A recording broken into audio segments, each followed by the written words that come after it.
Esto es Salud en Serio, el espacio donde la salud pública se vuelve conversación, con voz y con datos. Presentado por Maribel Ramírez Coronel y José Luis Cárdenas.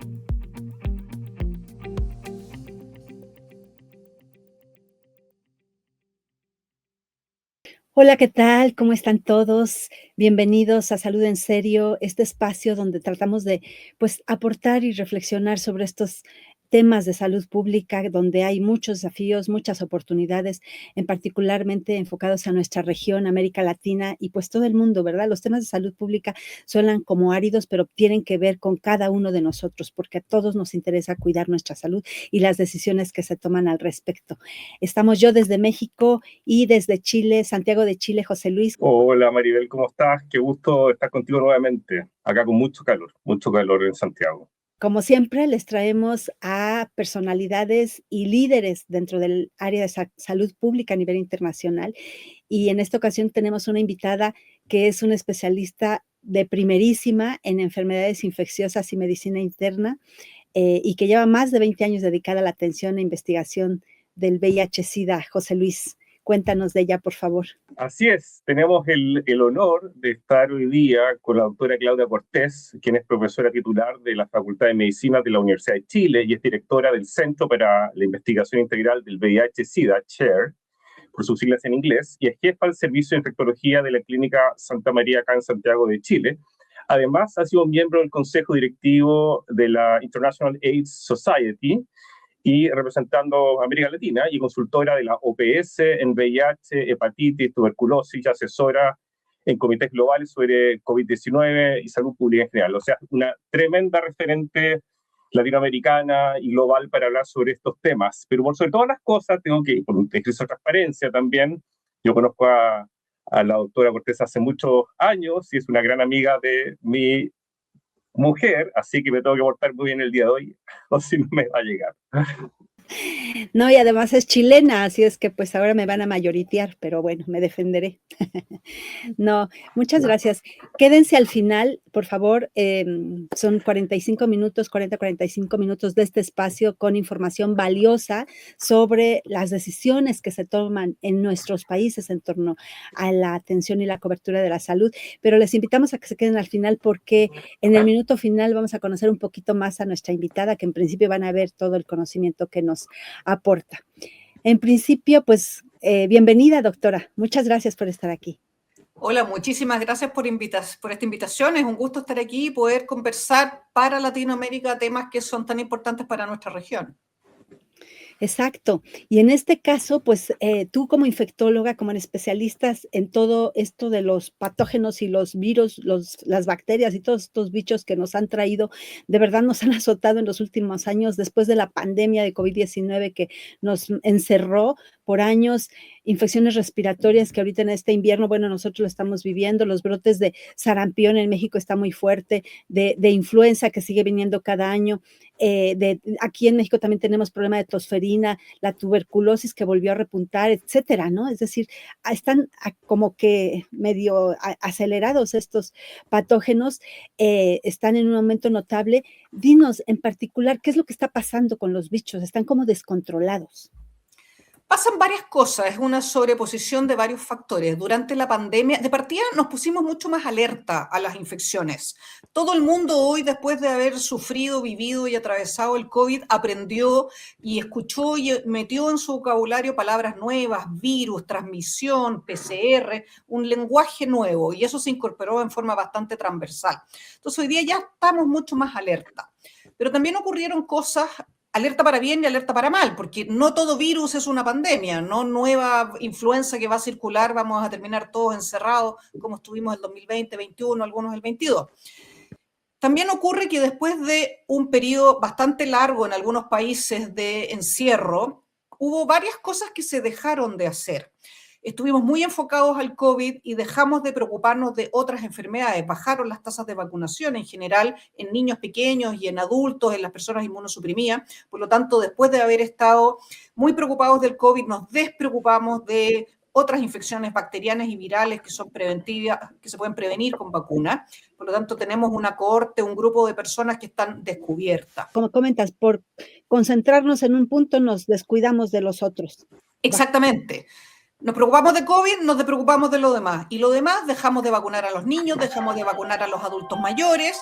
Nuestro sistema inmunológico, particularmente el de los niños pequeñitos que nacieron durante el COVID, los bebés COVID, nunca entrenaron muy bien su sistema inmunológico porque estuvieron encerrados, no estuvieron expuestos a los jardines infantiles, a los colegios, que son el lugar donde uno se contagia las primeras infecciones respiratorias. Por lo tanto, tienen un sistema inmunológico menos entrenado y eso es algo que se está estudiando mucho en este momento.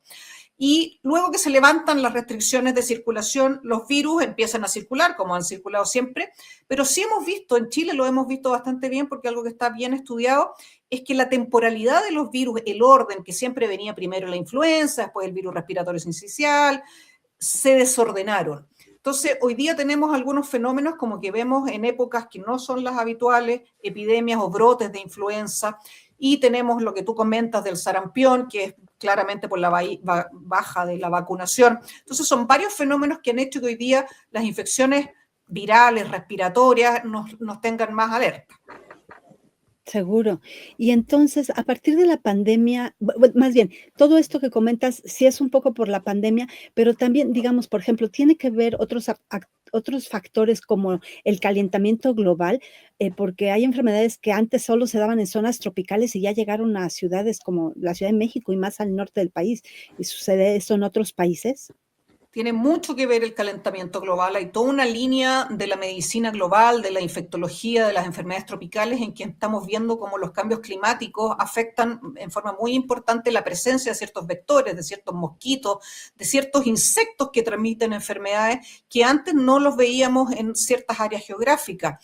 Otro factor muy importante es que hoy día es muy fácil viajar. Subirse a un avión ya no es una cosa tan imposible como era 40, 50 años atrás o incluso 20 años atrás, es mucho más asequible. Por lo tanto, la gente viaja y cuando la gente viaja, viaja con sus virus, sus bacterias, sus hongos y los transporta. Y tenemos además en nuestra región, en América Latina, una influencia muy importante de la migración. Tenemos focos migratorios muy importantes. Venezuela, por supuesto, como que todos conocemos, Haití, en Centroamérica, el Triángulo de Honduras, Guatemala, que va atravesando México hoy día ya bastante menos, porque la frontera norte de México está más impermeable, pero migración, cambio climático, los viajes han hecho que nuestra epidemiología de las enfermedades infecciosas cambie bastante. Sí, sí, no, la frontera en el norte de México ya está más difícil de pasar, pero siguen viniendo migrantes a México. En Centroamérica, bueno, en nuestra conexión con Guatemala sigue entrando gente, entonces, y se quedan en México. En efecto, aquí el reto de la vacunación a la población migrante es un punto importante que precisamente hoy hablaron, bueno, en estos días hablaron de parte del gobierno de que están viendo cómo recuperar la cobertura de vacunación, porque pues si eso comentas fue generalizado en otros países, tenemos que ver como región cómo recuperarlo, ¿verdad? Y en general, esta situación, todo este contexto que nos compartes, ¿llegó para quedarse? Es decir, así como de aquí a que cambie, ¿cuánto podemos esperar que pase? Ay, es difícil esa respuesta porque es un poco predecir el futuro. Yo creo que llegó a un buen cambio. Queremos tratar de minimizar estos cambios dramáticos. Uno es, no sé, mejorar el calentamiento global, pero estamos hablando a medidas de gran escala en que los gobiernos del mundo tienen que ponerse de acuerdo y vemos que últimamente los gobiernos del mundo no están muy de acuerdo en muchas cosas, por un lado. Los temas migratorios hoy día también tienen un cruce que es muy político. Entonces, ¿qué va a pasar con la migración en nuestra región, en América Latina? Es difícil de predecir precisamente en estas semanas con todos los eventos políticos que han ocurrido en los últimos días. Entonces, esos factores son complejos, es difícil, o sea, uno estima que van a ser de largo aliento y que no van a modificar y no vamos a volver al pasado muy rápidamente. Exacto, entonces por lo tanto tenemos que cuidarnos más, tener más cuidados de no contagiarnos, ¿verdad? En general. Sí, adelante José Luis. Bueno, les quería recordar que estamos hablando con la doctora Claudia Cortés, que es una experta internacional, infectóloga, precisamente sobre desafíos en enfermedades especialmente transmisibles en un contexto de salud global. Y ahí, doctora, yo creo que naturalmente lo que está hablando no se enmarca en un solo sistema de salud y eso requiere de coordinación internacional y por eso que hemos hablado en este podcast también del concepto de salud global. Y la salud global requiere por definición la coordinación y la colaboración de distintos estados para poder avanzar con estos desafíos donde usted señalaba, ¿cierto?, que las enfermedades viajan, las personas viajan y por tanto una buena gestión de un sistema de salud autárquico, ¿cierto?, aislado, considerado, no es suficiente. ¿Cuál es el panorama actual que estamos viendo en términos de financiamiento para investigación, desarrollo de vacunas, monitoreo, de manera de tener un sistema que sea más resiliente a lo que está comentando hasta ahora? Estamos en un panorama bastante complejo. Como ustedes bien saben, uno de los grandes financiadores de la investigación y de los recursos de salud pública en América Latina es Estados Unidos, es el gobierno de Estados Unidos. Con el nuevo gobierno que comenzó hace un año atrás, hubo un corte presupuestario muy importante en distintos planos, en temas de investigación, en que hemos sido bastante afectados. Mis proyectos de investigaciones más grandes han quedado con financiamiento suspendido, en una nebulosa de si van a seguir financiándose o no.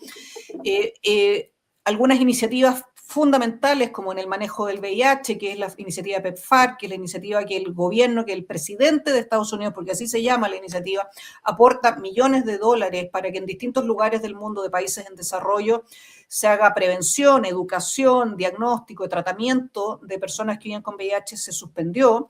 En América Latina, en América del Sur, la participación de PEPFAR es menor, en Centroamérica es bastante más importante, pero en África es fundamental. Entonces vemos regiones completas que dejaron de recibir prevención de VIH, diagnóstico, tratamiento, y las consecuencias de eso lo vamos a ver en unos años más, no es tan rápido, pero además es una visión, desde mi perspectiva, bastante estrecha, cortar los financiamientos de VIH en este ejemplo en particular. También han habido cortes en otras áreas de la infectología, porque la gente se traslada, porque el virus del VIH que va a aumentar en África no se va a quedar en África, las infecciones no conocen de fronteras políticas, así que en un par de años más probablemente vamos a ver aumento de resistencia a los antivirales que conocemos, nuevos casos, nuevos brotes que van a aparecer. Entonces, la situación de financiamiento en términos de investigación y de aplicación, de implementación, ha bajado mucho. Y uno pensaría que Europa iba a estar a la altura, iba a subsanar el déficit de financiamiento que Estados Unidos dejó de poner, pero eso no ha sido así. Europa tiene sus propios problemas, están en medio de una guerra, el dinero se ha ido más bien a la cosa de defensa y militar, más que a la ciencia. Y llevándolo a la realidad latinoamericana, también vemos que en algunos países de nuestra región las políticas de apoyo a las instituciones de investigación se están mermando. Entonces, una situación en este momento para nosotros, el año 2025, en temas de enfermedades infecciosas, fue un año complejísimo. Nos cortaron los financiamientos y no sabemos muy bien lo que viene. Eso, y yo quería ahí como repreguntar, porque evidentemente la geopolítica a veces parece como contraintuitivo, pero la geopolítica tiene mucho que ver al final también con los resultados en salud, con salud global sin duda, cuando hablamos de coordinación. Yo me imagino que está la discusión qué alternativas hay. Usted hablaba, ¿cierto?, de la situación que tenemos en Estados Unidos, de lo que pasa con Europa. ¿Hay algún debate de cómo poder solucionar o al menos hacer un puente en esta situación? Porque al final los microorganismos no esperan, la salud no espera, y la necesidad de seguir investigando, de seguir generando soluciones terapéuticas o preventivas, son urgentes. ¿Hay algo que en la comunidad científica, especialmente en el contexto de los infectólogos, de los saluduristas, se esté pensando como para paliar esta situación que estamos viviendo ahora? Bueno, en todos los congresos de infectología, yo ahora estoy organizando el Congreso Mundial de VIH de este año, es el principal tema, cómo nos organizamos, cómo respondemos a esta situación de merma de inversión económica en investigación y desarrollo. La primera iniciativa es tratar de que los gobiernos y los estados sean autosustentables y que no dependan de un tercero. Eso suena súper bonito en el papel, pero conocemos la realidad de muchos de los países de América Latina que no tienen esa posibilidad de invertir fondos importantes y no son autosustentables. Y yo siempre comento que nosotros en América Latina estamos particularmente complicados porque por años, las regiones más pobres del mundo, que es básicamente África, recibió un apoyo muy importante desde los países desarrollados. Pero en cambio América Latina, que está en una situación intermedia, no somos lo suficientemente pobres, tampoco somos lo suficientemente ricos, no recibimos mucho apoyo, o recibimos bastante poco apoyo. Entonces hoy día el ideal sería poder integrarnos como región y poder tener una comunicación bastante más fluida. Durante el COVID eso hubo sí una muy buena comunicación, y si uno pudiera rescatar cosas positivas que ocurrieron dentro del COVID en el mundo de la ciencia, es que hubo una colaboración muy importante desde que a los pocos días de descubierto y descrito este virus, su información genética estuvo disponible para que todos los científicos pudieran empezar a trabajar en diagnóstico, tratamiento, vacuna. Y esa colaboración generó redes que persisten hasta el día de hoy, pero hoy día es difícil, uno necesita plata y nosotros venimos de países que no tienen mucha plata. Entonces, asociarse con otros países, con otros laboratorios, colaborar con colegas investigadores de otros centros en que podamos hacer una colaboración, una investigación compartida. Yo hago este experimento, tú haces este otro, tú tienes este recurso, yo tengo esto. Sin duda es algo que contribuye y colabora. Muchas veces estas son gestiones a niveles de Estado, que a veces no es tan fácil. De nuevo pasamos por la geopolítica, cuánto interés hay en los estados en invertir, cuánto interés hay en los estados en colaborar con otro gobierno, que a veces puede ser de la línea ideológica contraria. Sí, ahora, eso es bien interesante, uno dice interesante y a veces triste. Pasamos por una pandemia que todos la vivimos, todos estuvimos encerrados. No hay ninguna persona que esté escuchando este episodio que no haya tenido y tenga recuerdos que son naturalmente complejos en relación a la pandemia, y uno diría, después de eso, el mundo iba a cambiar en términos de colaboración. Y si me voy a algo tan simple como, hemos sido capaces de mejorar el monitoreo de potenciales pandemias. De hecho, el año pasado se suscribió lo que se llama el Acuerdo de las Pandemias a nivel de la OMS. Todavía no está implementado, pero que busca precisamente una coordinación a nivel global para poder anticipar o tener señales de alerta y poder actuar de forma temprana y no de forma reactiva. ¿Hay siquiera a ese nivel algún avance? Hay algunos avances, hay esfuerzos bastante importantes. Se creó una red en Iberoamérica, que viene desde España y América Latina, que se llama COVID-Red, donde yo he participado, donde hay monitoreo, hay una capacitación permanente de científicos más de laboratorio, de diagnóstico precoz, de monitoreo, también de algunos clínicos que participamos ahí. Están estas iniciativas. Pero cuando tú ves, por ejemplo, que el CDC de Estados Unidos solía ser nuestro faro que nos iluminaba de los brotes, pero hoy día el CDC, de nuevo, volvemos a la geopolítica, retira vacunas, alerta de que las vacunas causan ciertas enfermedades y patologías que está absolutamente demostrado que no es así. Entonces, hay una crisis mayor. O sea, nuestro gran faro que nos guiaba en general a nivel global, el CDC de Estados Unidos, hoy día no es una fuente confiable para muchos temas. Está el CDC europeo, pero que siempre se ha enfocado mucho más en Europa, no tiene esta visión como más internacional, más regional, que por supuesto tiene el CDC de Estados Unidos, que nos tocaba a nosotros en América Latina. Entonces, hay coordinaciones de acuerdo de pandemia. Pero de nuevo, cuando tú tienes algunos gobiernos que son abiertamente antivacunas y que desde sus distintos ministerios de salud están poniendo barreras para vacunar, tú dices, bueno, ¿qué acuerdo de pandemia estamos hablando? Si una de las prevenciones de las pandemias es vacunarse. Muchas gracias. Maribel. Sí, sí, qué increíble, doctora, que por factores políticos estemos viviendo y como dices, vamos a ver apenas las consecuencias de esas acciones que no tenían nada que ver con salud, bueno, que no tendrían que afectar la política a la salud, pero es la realidad. Nada más reafirmando, la doctora Claudia Cortés es especialista en enfermedades infecciosas y medicina interna, y pues aquí hablando sobre el desafío de una próxima pandemia, porque la OMS lo ha dicho, muchos especialistas lo comentan, que en cualquier momento puede volver a detonar algún bicho patógeno que pudiera volvernos a asustar y regresarnos a nuestras casas, como ya lo vivimos con COVID-19, esperemos que no. Pero en este sentido, hablando en particular del VIH-Sida, que en su momento fue una epidemia muy fuerte en los 80s, mató a muchísima gente, y como mencionas, empezó en África y luego se difuminó por todo el mundo. ojalá y no vuelva a suceder, porque entendemos que ya el VIH-Sida, o al menos esa es la percepción, tú acláranos, el VIH-Sida pues es una enfermedad que ya no mata, porque afortunadamente, precisamente por el avance de la ciencia, hay opciones terapéuticas, estamos esperando que salga de verdad una vacuna que nos la vienen prometiendo desde hace décadas, no logra salir, pero en este escenario el VIH-Sida para América Latina, ¿en qué situación está? Porque sí se ha detenido, sí está controlado, ¿qué tanto puede ser un riesgo que se detone de nuevo? Voy a rescatar algo que tú mencionas, Maribel, el VIH-Sida hoy día ya no mata. Y eso es una frase completamente cierta y puede ser completamente falsa, porque va a depender en qué lugar del mundo esté parado yo. Si estoy hoy día en algunos países de Europa, ni siquiera todos, si estoy en Italia, si estoy en España, puedo tener acceso a un medicamento que me inyecto 2 veces al año, que me lo pongo yo misma, una inyección subcutánea muy fácil de colocar, y con eso tengo 100% de probabilidades de evitar adquirir el VIH. Drogas que son maravillosas para la prevención del VIH. No es una vacuna propiamente tal, es un fármaco que impide que yo adquiera el VIH.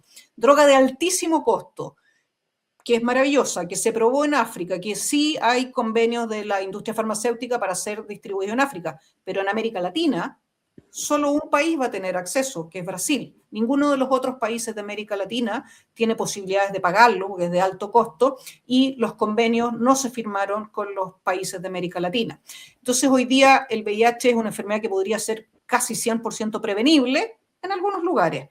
Lo mismo pasa con la terapia. Hoy día yo le digo a mis pacientes, yo trabajo clínicamente con personas que viven con VIH, hoy día no es una enfermedad mortal, se considera una enfermedad crónica, que es muy sencilla de tratar en la gran mayoría de los casos. Yo voy a vivir siempre con VIH, pero si yo me tomo, la gran mayoría de los pacientes, una pastilla al día, que tiene 2 o 3 medicamentos, 2 o 3 drogas en su interior, voy a tener una vida normal, voy a vivir prácticamente lo mismo que vive una persona chilena si vivo en Chile, mexicano si vive en México, pero para eso tengo que tener acceso a tratamiento, acceso a diagnóstico primero que nada, acceso a tratamiento, acceso a seguimiento. En el mundo han muerto 40 millones de personas por VIH, hoy día viven otras 40 millones de personas VIH y no todas tienen acceso a tratamiento. Los costos de los medicamentos han bajado muchísimo, pero todavía todas las personas debieran recibir tratamiento, pero no todas las personas tienen acceso a ser tratadas.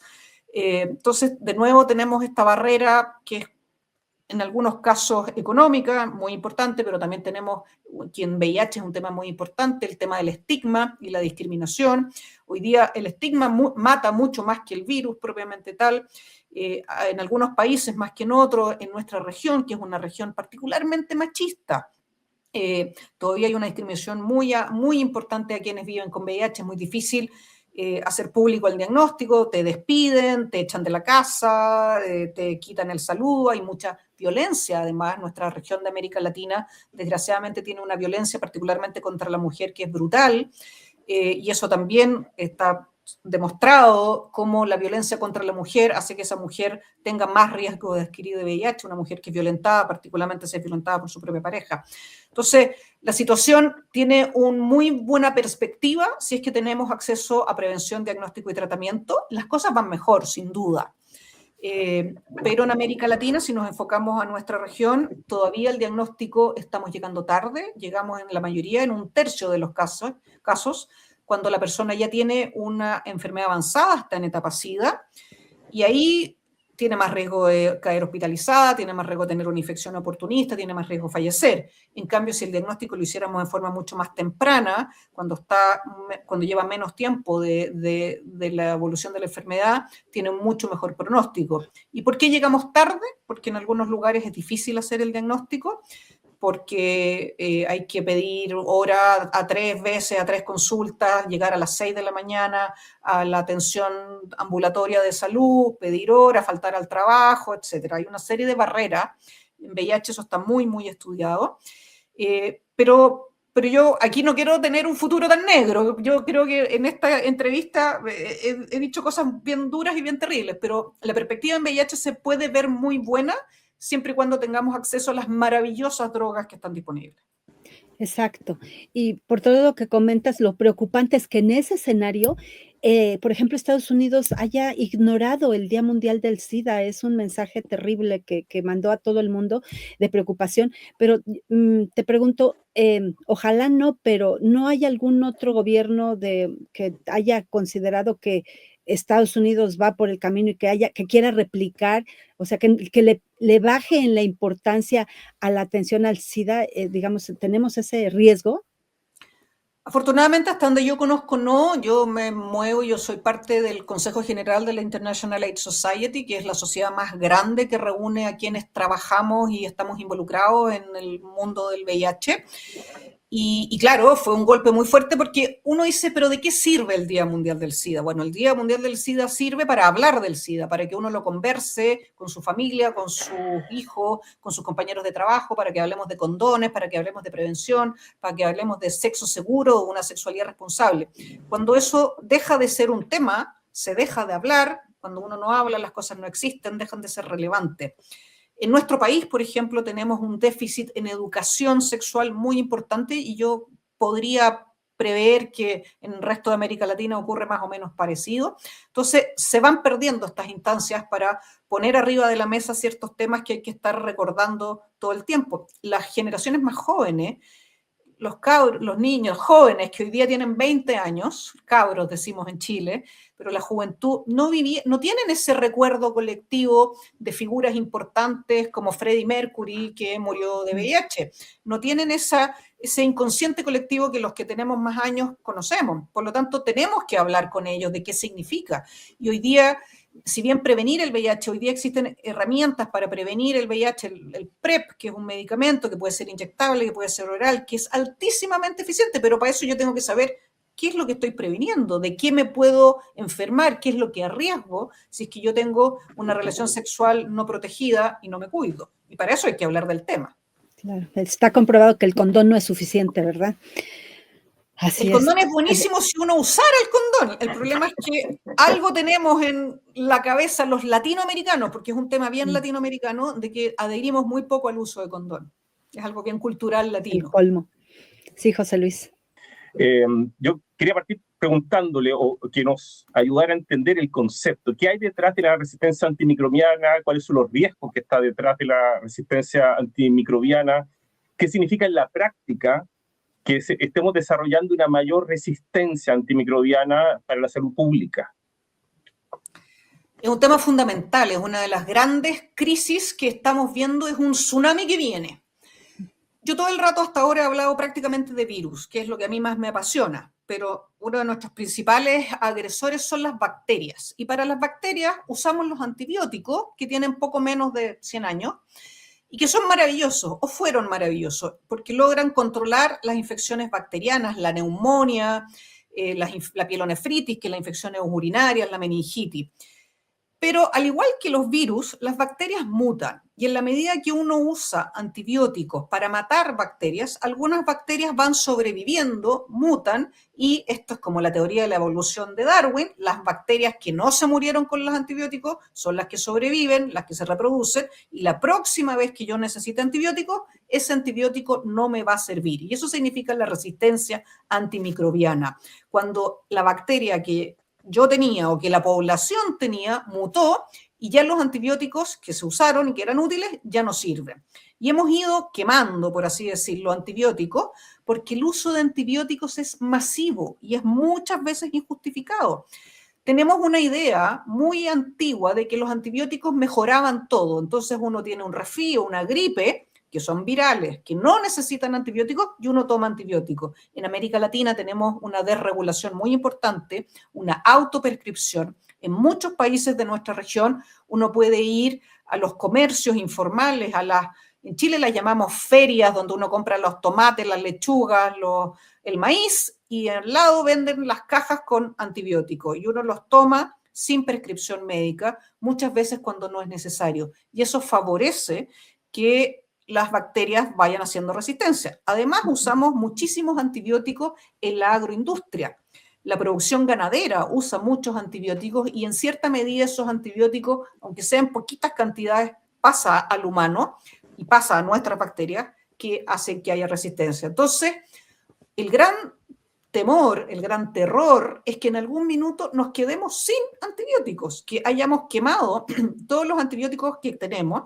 Y en la industria farmacéutica en general no hay un gran interés por desarrollar antibióticos. La industria farmacéutica se mueve hacia desarrollar drogas para enfermedades crónicas más que enfermedades agudas, que se tratan por 7, 14 días. Entonces, si yo tengo que invertir, mejor uso un tratamiento que voy a usar por toda la vida, para la hipertensión, para la diabetes. Entonces, no hay un estímulo muy importante para el desarrollo de antibióticos. Hay un uso indiscriminado, lo cual hace que esta resistencia vaya aumentando. Y no es un tema tan sexy, porque no es tan rápido. Entonces, no hay alertas tan masivas, entonces tiene todas las herramientas para que esto lentamente venga, este tsunami lentamente avanzando. Y esto sí lo podemos frenar. Hay países, los países nórdicos, Holanda también, que tienen un férreo control de los antibióticos y en esos lugares la resistencia a antibióticos ha logrado bajar. Pero nuevamente, esto es un esfuerzo global. No sacamos nada con que Holanda lo haga muy bien si el resto del mundo lo hace muy mal. Y efectivamente el tema de la autoprescripción es transversal en Latinoamérica. Son pocos los países donde realmente la exigencia de la receta médica es firme. Y naturalmente que eso atenta en contra del uso racional de medicamentos en general y de los antibióticos en particular. Y eso es algo que está detrás, sin duda, de la resistencia antimicrobiana. Ahora, usted también señalaba que uno de los grandes problemas no solamente es generar resistencia en relación a los antibióticos existentes, sino que también la falta de investigación. Y hay que preguntarle si hay algún modelo que se ha ido explorando para que exista más investigación o si hay algún esfuerzo a nivel global para generar incentivos, ¿cierto? Para que la investigación se produzca, porque digamos, tenemos que tratar de atacar los dos fenómenos. Uno, el uso responsable, siempre bajo prescripción médica, y eso es un llamado de alerta que hacemos a través también de este podcast, pero por otro lado también cómo fomentamos la investigación y atacamos las causas con las cuales esta investigación no está ocurriendo. Efectivamente, aquí para frenar este avalancha que viene, que yo tengo bastante esperanza que es bastante más frenable, con un gran esfuerzo, por supuesto, que mancomunado e internacional. Uno es la educación de medidas generales como aumentar la higiene de manos, algo así de simple, aumentar las vacunas, que aunque las vacunas sean contra virus, también nos van a proteger, porque en la medida de que yo no adquiera un virus, no me voy a o mal medicar con un antibiótico para un virus que nunca necesité, pero esa es la cultura que tenemos. Por lo tanto, si yo me vacuno, me enferme menos, uso menos antibióticos autoprescritos. Si yo me lavo las manos, me enfermo menos, uso menos antibióticos autoprescritos. Está toda esa línea, la línea de educación a la población general, que es fundamental, que es un esfuerzo gigante, pero que puede dar frutos, pero probablemente a mediano o largo plazo. Y por otro lado está el otro extremo, que es la estimulación de la investigación en este tema. La resistencia antimicrobiana se aborda como el concepto de salud, de una salud que tiene la Organización Mundial de la Salud, que va desde la medicina veterinaria, ambiental, al humano, porque este es un problema efectivamente que no solo le atañe al hombre, le atañe a todas las personas que estamos en una sociedad que comemos carne, que comemos peces que están criados con antibióticos, etcétera. Entonces, hoy día hay estímulos desde la organización municipal, o no sé si no hay estímulos en términos económicos, la OMS hoy día le están cortando sus fondos, pero hay un llamado a decirle a los investigadores, hey, esto es importante, por favor, inviertan acá. Y tenemos que llamar también a la industria farmacéutica a que también inviertan ahí. Perfecto. Muy interesante también, ahí reiteramos, ¿cierto?, la llamada también de alerta y la educación que tenemos que, la autorresponsabilidad, ¿cierto?, que tenemos que tener cada uno de nosotros con el uso racional y evitar precisamente lo que comentaba Maribel o que comentaba la doctora Cortés respecto a adquirirlos en lugares no autorizados. Maribel. Sí. Así es, no, bueno, están pues llamando, hay que contestar por eso. sí, a mí no, a ti a lo mejor te están llamando. No, a mí no, no. Bueno, pero no nos desconcentremos. No, excelente, doctora Claudia. Realmente aquí en México tenemos un desafío enorme en lo que tiene que ver con las infecciones, incluidas las infecciones asociadas a la atención de la salud en los hospitales, que ese es algo que es otro capítulo que tiene que ver mucho con el abuso de antibióticos también. Increíble que en el propio sector salud se abuse de antibióticos. Y aquí en México en particular lo que tenemos es una falta de información. No tenemos suficientes datos o indicadores para saber en qué niveles está pues esas infecciones en el sector hospitalario, en el sector de atención médica y qué tanto también como población. Se supone que sí tenemos control de antibióticos, bueno, de que no se pueden consumir si no hay receta, pero nos volamos la barda, encontramos la manera de que ahora con las farmacias adyacentes a farmacias, digo, las consultorios adyacentes a farmacias, ahí por 50, 70 pesos, luego nos dan la receta y nos conseguimos nuestro antibiótico, es el colmo. Nada más quiero comentar por último que aquí como parte de este grupo de los que conformamos Salud en Serio y que están atrás también en la producción y en la generación del contenido, tenemos una iniciativa que se llama Hospitales sin Infecciones, que buscamos eso, que se visibilice y se posicione el tema, nosotros como comunicadores, y hacemos un foro anual sobre hospitales sin infecciones, así es que ya te invitaremos, doctora, ya estarás por aquí para compartir todo este conocimiento y actualizarnos a nivel Latinoamérica. Es muy importante también no solo educar a la población en general, sino que educar a la población de salud, a los médicos principalmente, que somos quienes prescribimos, porque a veces tenemos que ser capaces de transmitir de que cuando a mí me llega un paciente que viene con fiebre, que viene con un cuadro febril de resfrío, de gripe, yo no le deje antibióticos y ese paciente se dé cuenta y entienda por qué no le estoy dejando antibiótico y que el no dejarle antibiótico no significa que lo estoy atendiendo mal, que no le estoy dando la atención médica que requiere. Muchas veces para el médico es mucho más fácil hacer una receta, me demoro 10 segundos, en vez de tomarme el tiempo y de explicarle por qué no le estoy dejando antibiótico, que estoy haciendo un beneficio para él personal y colectivo, ecológico, no creando resistencia bacteriana comunitaria. Eso es tiempo. Exacto, sí. Bueno, pues ahora sí que pasamos a nuestro nuevo capítulo muy breve, pero queremos aquí hacerlo novedoso, José Luis. Bueno, vamos a hacer algo distinto porque, bueno, tenemos a un gran amigo acá que se llama Damián, que algún día lo van a conocer, que nos sugirió hacer algo un poquito más lúdico. Así que vamos a salir de esta conversación tan elevada con la doctora Claudia Cortés para preguntarle algunas cosas para tratar de conocerla más. Si hay algo que no quiera contestar, simplemente no conteste. Ah, sí, que conteste. Y por otro lado, invitamos a las personas que nos escuchan, que esperamos que sean cada día más, que le pongan nombre a este segmento porque todavía no tenemos nombre. Así que vamos a partir con las preguntas cortas y respuestas muy cortas. Las preguntas no se me ocurrieron a mí. Entre todos. ¡Qué claro. Miedo! Bueno, primero es ¿pizza o hamburguesa? Hamburguesa. Muy bien. Sí. Izquierda o derecha. Izquierda o derecha. Izquierda, siempre. Ya. ¿Bosque, playa o montaña? Bosque. Muy bien. Creo que le gusta el bosque porque conozco una casa que está en el bosque, tal vez, ¿no? Sí. Invítenos. Bacterias o virus, pero creo que adelantó esta respuesta. Virus, sí. Virus, del team virus. Ok, perfecto. ¿Escuchabas virus cuando...? Escuchaba virus. Muy bien. Inicialmente más que Soda Stereo, de hecho, que eran contemporáneos. Muy bien. Los argentinos les va a gustar esta... No sé si les va a gustar, algunos tal vez. Este es difícil. ¿Pro vacuna o antivacuna? Pro vacuna, pero la vacuna que sea. Las vacunas salvan vidas. Lavado de manos y vacuna son las dos intervenciones sanitarias que más vidas han salvado en la historia de la humanidad. Qué gran frase. ¿Perros o gatos? Ninguno mucho, perros, digamos. Porque por aquí anda mi Lupe dando vuelta, pero ya. Sí. Acá esta pregunta está en mexicano. Dice, ¿altos o chaparros? Altos, diría yo, más Sí, que sí. chaparros. Me consta que altos, ya.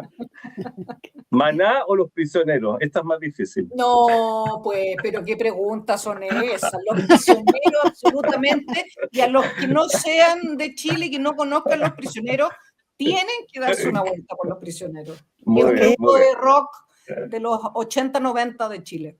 Muy bien, muy bien. Instagram o TikTok, y con eso terminamos. Nunca he visto TikTok. Muy Soy bien. así de vieja. Ok, Bueno, contestó con eso Instagram. era, pasó con honores esta pregunta tan difícil. Bueno, Maribel.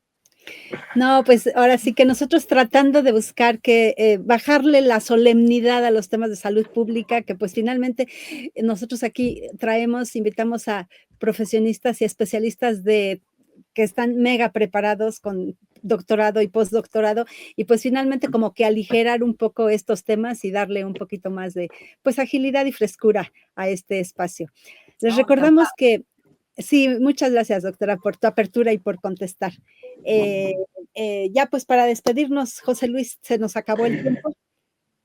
Nada, muchas gracias nuevamente a la doctora Claudia Cortés. Ha sido un honor verla en estas circunstancias y no en otras, y esperamos entonces también tener pronto, y vamos a tener nuevamente grandes invitados del nivel de la doctora Cortés y seguir aprendiendo todo. Yo creo que acá salieron varios grandes mensajes para todo lo que estamos escuchando, especialmente en términos de responsabilidad, y también algunos mensajes para lo que está pasando a nivel más global. Maribel. Exactamente, así es. Bueno, pues ahora sí que les invitamos a no perderse nuestros siguientes capítulos. Hemos entrevistado a varios exsecretarios de salud de Latinoamérica. Esa es nuestra intención, seguir agotando los temas, los enfoques. Sugiéranos aquí en comentarios, por favor, qué otros enfoques les gustaría que nosotros abordáramos. Y les recordamos ya por último que este podcast está en 6 plataformas para que nos busquen en su preferido: Spotify, YouTube, Apple Podcast, Amazon, Podbean y iHeartRadio. Nuestro apoyo de producción, en particular Sofi Cervantes, aquí nos tiene siempre buscando los mejores espacios y ayudándonos a subirlos, y pues pueden escucharlos en cualquier formato. Recuerden darnos like, por favor, seguirnos en LinkedIn, en Instagram, en YouTube, darle clic a la campanita para que les avise cuando viene el siguiente capítulo y así más personas se sumen a esta conversación sobre salud pública en América Latina, que es muy necesario abordar y generar estas conversaciones en la mesa. Muchísimas gracias. Gracias, doctora. Gracias, José Luis. Estamos para la siguiente.